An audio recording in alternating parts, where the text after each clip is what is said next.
Patch 12.14 is nerfing the way attack damage scaling works in TFT, and as usual, we also have a lot of other balance changes as well. I will also be streaming tomorrow around 12 PM Central Europe time, so tune in to find what comps are meta on the new patch then. Starting off with system changes, you are now guaranteed to get an item component on the Krugs round. This is nice to avoid those somewhat rare moments when you got no items from stage 1, and then you don't get any more on the Krugs. Armories now also have a timer, which is nice to see. Moving on to traits, Cavalier gets nerfed at 2, but buffed at 3, 4, and 5. This is mostly to hit Guild Xayah and Lilia carry, as those rarely go higher than 2 Cavaliers, but it greatly buffs comps like Mirage Deja, as the biggest weakness is that comp is lacking frontline. Dragonmancer gets buffed across the board. It looks like a small amount, but this number scales with the star level of your champions, so it is more than it looks like. Guild gets a nerf. Now you only get 5 AD from Talon instead of 10. It's a nerf to Guild Xayah, but Talon has also been very strong as a secondary carry, so this change seems good. Legend now gives less AP, which hurts Caval Legends a little, but with the Cavalier and Anivia buffs, it should be overall stronger. Tempest gets nerfed at 2 and buffed at 6 and 8. The buffs likely won't have an impact, as running 6 Tempest or 8 is a bit awkward, but the nerf to 2 Tempest is fine, as it's ran in multiple comps. Warrior gets buffed across the board. Now every auto will have a 50% chance to proc, which is huge for the Warrior comp. Now it will also be more consistent, which is nice. Additionally, you get more damage at 4 and 6, even though the numbers go down. This is because you'll be proccing Warrior more often now, and on average will be dealing more damage. Executioner Mirage gets a small buff. Now it will be easier to get the bonus damage, but it will be less damage once you get there. Spellsword gets buffed at almost every level, a fine change as this Mirage variant has felt like one of the weaker ones. Astral gets a decent buff at 9, now you will get items a lot more often. A fine change, as I haven't seen 9 Astral be powerful outside a double up. Guardian gets a small buff at 4 and 6, a nice change as I rarely see anyone run 4 and 6 Guardians anymore.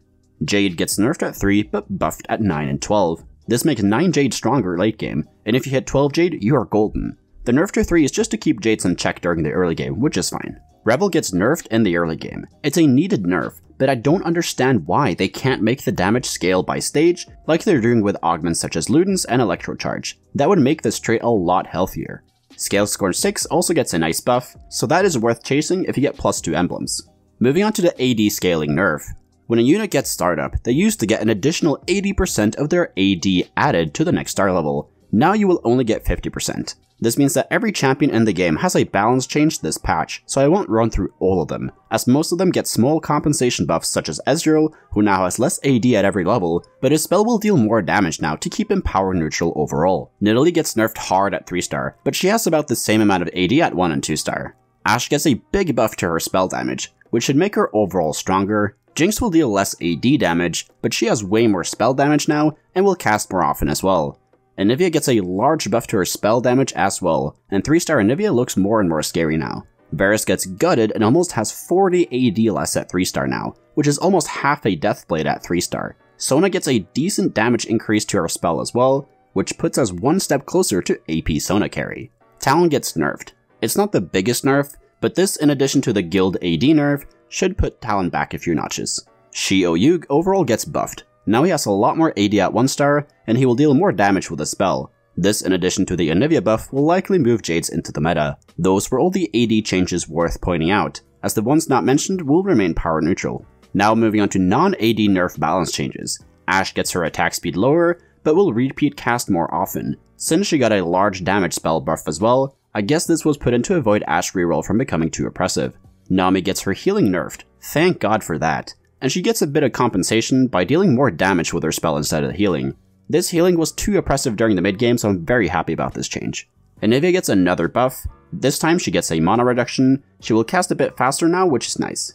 Zoe gets nerfed. Now she will get the first cast slower, which is huge, as her spells are very impactful, especially in mage comps where you get 2 of them. The Lux laser damage gets nerfed, which is fine. I mostly see Zoe as a utility champ anyways, and the Daisy spell gets nerfed in damage, but it now has more HP to work with. Overall, this is a nerf to both spells and her mana, which is nice to see. All 10 cost dragons are getting buffed besides Ao Shin, who gets a slight nerf at 1 star, but overall has more HP now. His mana reduction with his spell always felt weird and unnatural, so it's nice to see a nerf to that as well. Aesol gets more HP, will cast more often, and will deal a lot more damage. This champ felt terrible on the last patch, so hopefully now he will be a premier endgame carry, like Ao Shin has been on the last couple of patches. Shyvana gets a lot less HP, but now she has a lot more armor and MR. More importantly though, her spell now deals flat magic damage instead of being percent of the enemy HP. Overall a great change, and I'm excited to play Shyvana and the other dragons next patch. Illaoi gets a small HP nerf, which is fine considering how easy you 3-star her. Silas gets a mana nerf, which should make him less oppressive in mages. Idis gets a buff at 2 and 3-star, which is nice. This should help Shimmer Scale and Corki get stronger in the meta. Siphon's bite can't be dodged anymore, which is huge. This will make matchups into Shen a lot more consistent. Pyke becomes more tanky, which is nice considering he jumps into the front line a lot with a spell, so this should help him survive more. Moving on to items, Deathblade gets nerfed a decent amount. This looks huge, but I think it's fine, especially since a lot of champions have larger percent AD scaling on their spells. If this item didn't get hit, it would be too strong on those champions. Morello gets buffed. Now you get about 2/3 of a death cap in terms of AP.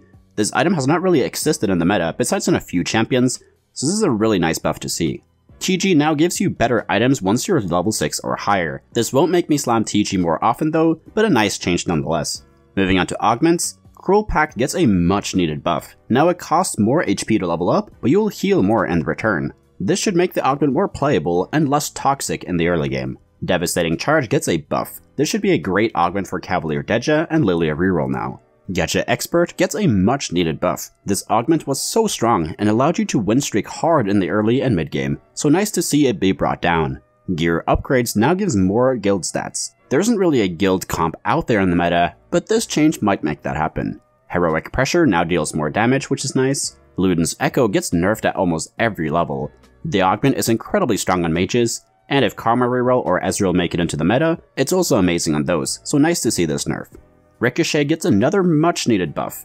This should be a good augment to take now in the late game. Reckless Spending gets a buff. Now it just buffs anyone holding a Shimmer Scale item, which is nice to see as you can get extra damage on a different carry like Corki or Xayah. A lot of the prismatic crowns also got some changes, most notably Revel's crown, which no longer gives a static shift, which is nice. This augment was just too damn strong in the early game, and Revel Deja is just annoying to play against. Electro Charge 3 gets some good buffs, while Electro Charge 1 gets nerfed. Featherweights 3 gives more attack speed, which is great. Jeweled Lotus gives more crit chance, which is nice until you have IE. Recombobulator no longer turns 3-cost units into dragon. To get a dragon from Recombobulator now, you need either an 8-cost dragon turning into a 10-cost dragon, or a 5-cost unit turning into an 8-cost unit. Trade Sector now gives a little more gold at 3-2, which is nice. There are also a lot of bug fixes. The ones worth mentioning is that Corki spells should fizzle less often now, and Zoe will spawn Daisy more consistently now. So pause the video if you want to read through the rest of them. I got home late today, so I didn't have time to analyze how this will affect the meta, but don't worry, this will be back with future patch rundowns. I will also be live streaming tomorrow at around 12 PM Central Europe time, so tune in then if you want to watch me figure out the new meta we have ahead of us. Thank you so much for watching. If you learned something, please leave a like and subscribe to the channel. If you want cheat sheets for my comp guides, they are available for YouTube members and patrons, and links to those are down in the description. And if you want to get better at TFT, join the Discord. We got over 9,000 other players there who are hungry to climb. And if you want to get coached by me, the information is over on the Discord server as well. So take care and see you in the next video.